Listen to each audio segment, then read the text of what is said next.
For the past while, we've been hearing all kinds of suggestions that Canada has serious problems with systemic racism.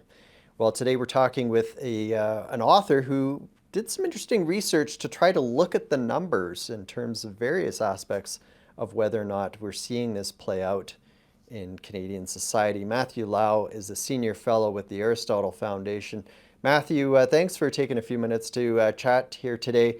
Can you tell us just a little bit about what made you decide to take a deeper look into this issue? Yeah, well, in terms of talking about systemic racism, I think it's really important to determine or to define what we're talking about. So the way that the federal government defines it, at least, is that systemic racism or institutional racism consists of patterns of behavior, policies, or practices that are part of social or administrative structures of an organization, which create or perpetuate a position of relative disadvantage for racialized people. So that's what we're really talking about here is Canada a society where visible minorities are systemically disadvantaged? Certainly, this idea is quite widespread. You see it in the media and in the universities, and for sure in the federal government. So, for example, the prime minister's mandate letters to his cabinet ministers tell them to address profound systemic inequities and disparities in our institutions. We have other government documents and strategy papers that talk about systemic racism and systemic discrimination, or institutional policies that exercise discriminatory control over minorities. So, if this idea is all over our federal policy, and federal policy is being set according to it, and public money is being spent on this premise that Canada is a systemically racist society, we wanted to see if this claim is supported. Does the data suggest that this is true or not? And that's really where this report came from. Okay, well, certainly think that makes sense to do. And I don't think, correct me if I'm wrong, but I don't think you would suggest that there's no racism in Canada. It's been a part of recorded history across the world. It's an ugly reality of life. But when you looked at the actual numbers at the big picture, did you see any signs when you look at, say, income, that this was a major problem in the country?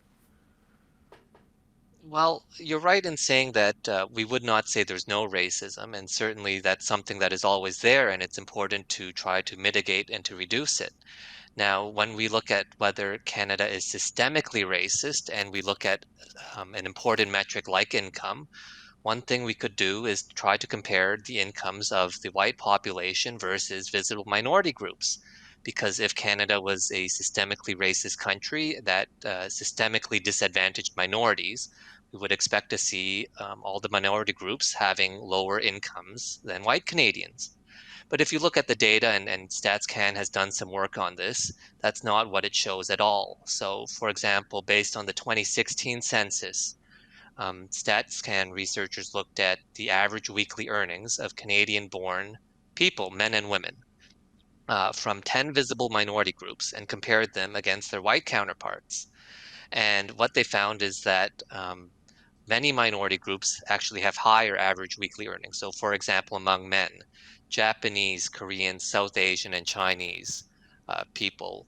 Uh, and among women, Canadians of Korean, again, Chinese, South Asian, Japanese, and Filipino backgrounds had higher average weekly earnings than Canadian born Mhm. women who are white.